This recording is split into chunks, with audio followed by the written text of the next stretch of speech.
As a newly mom who has no idea what she's doing, as a person who loves to read, I obviously started to read a lot about children, about motherhood. The first book that drew my attention is Being There by Erica Commissar. Why prioritizing motherhood in the first 3 years matters. The information I'm going to present is from this book. Okay, don't shoot the messenger. If you don't like something I'm saying, okay. The whole message of the book, if to be rough, is motherhood is tough.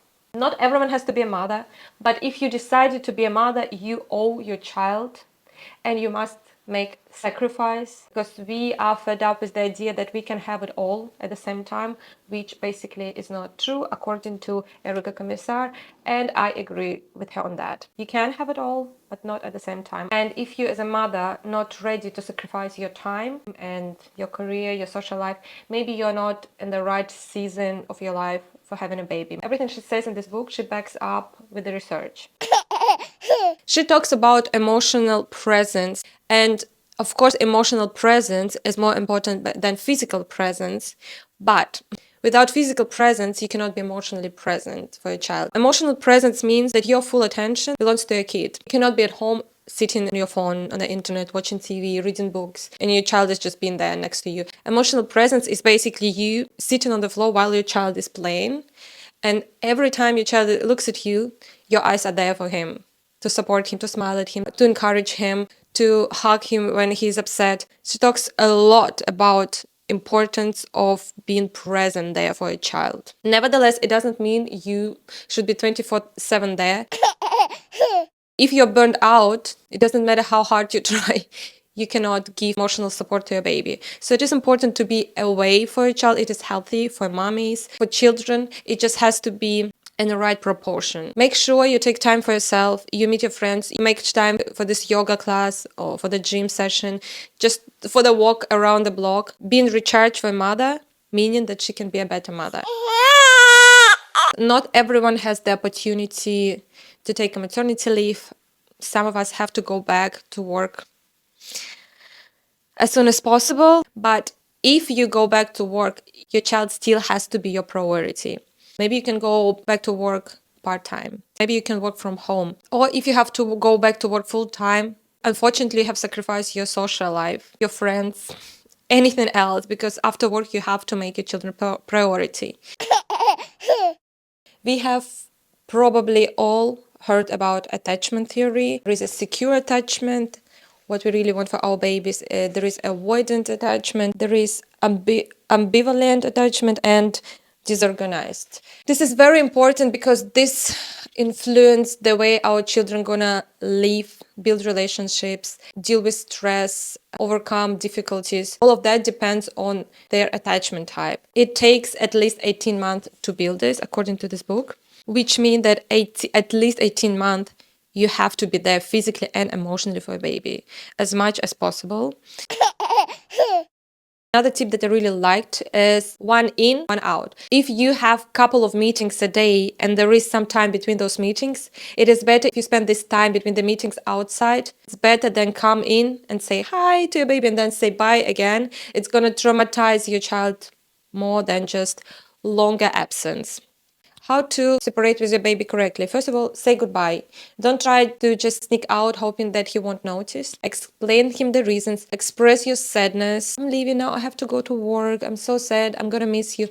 Let him be sad. Create some ritual. Maybe you kiss him in the forehead or you hug him in a certain way so he knows what's coming. Tell your baby when you're coming back. Even if he doesn't understand, you still have to say it out loud. I'll be back in 2 hours. I'll be back tonight. I'll be back tomorrow. There are a lot of parents that excuse their long absence with, yeah, but when I'm there, I'm gonna play with him so much. We're gonna have so much fun. It is better than I'm gonna sit there the whole day and just be bored. The thing is that baby needs you on their own schedule.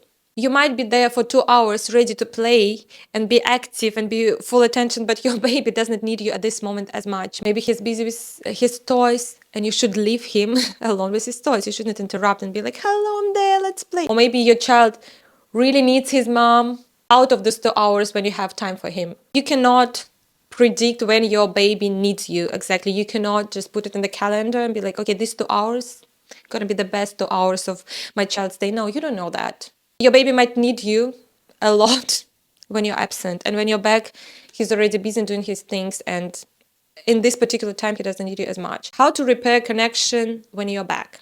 If you have to go to work or you are burned out and you need to go out with the girls, when you are back, what to do to repair this a little bit broken connection? I love those tips. I do this religiously because I had a couple of burnouts. I had to be away for a couple of days, and first time I had to be away for 2 nights, and then when I came back, I could see my son was a little bit offended. I could feel it. So I used those tips to repair our bond, and it worked. Once your child saw you, that's it. You don't go to the toilet, you don't go to have a snack, you don't go to wash your hands. You just hug him and you just sit next to him. You just do whatever your child needs, but you are there. You're not leaving for anything else. You're there, you just been there, you're smiling, you're looking him in the eyes, you're hugging him. Full attention to your child. Especially it is important at bedtime. Bedtime, nighttime, when you put your baby in bed, it is one of the biggest moments for mother-child connection. If you were absent the whole day, it is your chance to rebuild this connection, to put it in the bed, to read a book, maybe make some baby massage, just to spend a lot of time with your baby, be patient, sing a song, like anything that is part of your bedtime routine. Don't outsource bedtime. It is the most important. If you and your child build strong bond, a secure attachment, it's going to be easier for him to handle separation. The other misconception is that if you go back to work part-time, it is better to work 2 days full-time and be full 5 days with the baby. She says that actually it is better to work every day less hours. This is less stressful for your child. Then she explains the uniqueness of a mother from a hormonal point of view. She goes there into the details of which hormones mothers have, which hormones fathers have, and therefore babies really need mothers a bit more in the first few years. But if you're in a situation when father is the main caregiver or it's the same-sex marriage, the main caregiver will have to put on this motherly role and become more nurturing, become more feminine, maybe. Because fathers, they're also very important in children's life, but they're more like playful and active and physical, and children need that.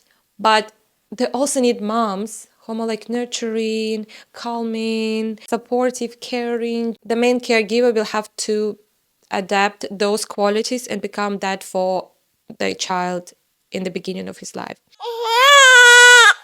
She also talks about daycare, and generally she's not supporting daycare, like she's against daycare actually. Her main message is first 3 years a child needs the mother.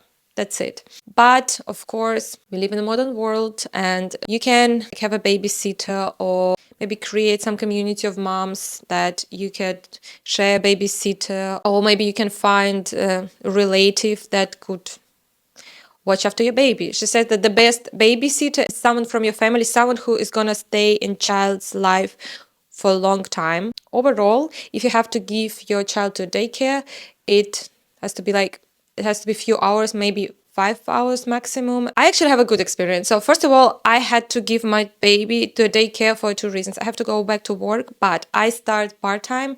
So I could theoretically give my child to daycare only once a week. But at this point, I need some time for myself. I need some time to be a good mother. My child goes to daycare only maximum for 5 hours, no longer, and 3-4 times a week. And let me tell you, I'm such a better mom when I had my few hours for myself. I'm emotionally available a lot. You have to make your research and find a really good kindergarten or daycare. But for my child, he's so happy in the kindergarten. Honestly, he plays all day, he eats there, he sleeps there, they do educational, developmental games, which I do not have energy and knowledge to do this. But when he comes back, we play, we draw, we read books. I have energy for him. I missed him. I rushed to kindergarten to pick him up and spend some time with him. And I think in our case, it was a good decision. But every child is different and Another thing she talks about is this misconception that holding your child is going to spoil him. Actually, it's opposite. The more you hold your child, the more you're assured that you're there, you love him, he can count on you, the less he's going to be spoiled and needy and whiny. And the less you do this, if you're trying to do like this hard parenting, like, I'm not going to hold you because you're going to get used to it and then you're going to be hanging on me all the time. This is what causes babies to be needy and clingy. The more you hold your baby, the more you assure him that you're there, the less he is going to need you. Modern mothers know that when your baby cries, you must go to and try to soothe him. This idea that let him cry out is totally wrong. It is damaging, it is traumatizing, especially in the first year. So like first year, it's non-negotiable. Every time your child cries, you go to him and try to calm him down. That's it, period. Later on, like after one, you can see when your child really needs you or when he's just being a little bit naughty. Mothers always can tell the difference. You can delay response for like a couple of minutes. You can see, okay, now I don't have to rush and try to calm him down. I can maybe see like a couple of minutes. Okay, now you slowly start teaching him to self-soothe, to calm himself down. When your child cries, you try to make him happy as soon as possible. If he cries, you're like, hey, don't cry, la, na, na, na, na, we are smiling, we are happy. And this is also a wrong approach. Actually, I was doing this as well before I read this book. After reading this, I changed my ways. When your baby cries, you mirror his emotion first, and then you try to work with this emotion. And he said, you just like, you said this and this happened. Oh, let's see what we can do. Make his feelings and emotions seen, and then you can try and work with these emotions and feelings. In the end of the book, she touches on a very interesting topic. She talks about postpartum depression and how badly it affects your child. It affects their development. It affects their emotional development. So basically, don't be depressed, is what she's saying, because it's bad for your baby. And then from that, she raises topics like having baby is extremely hard, selfless job.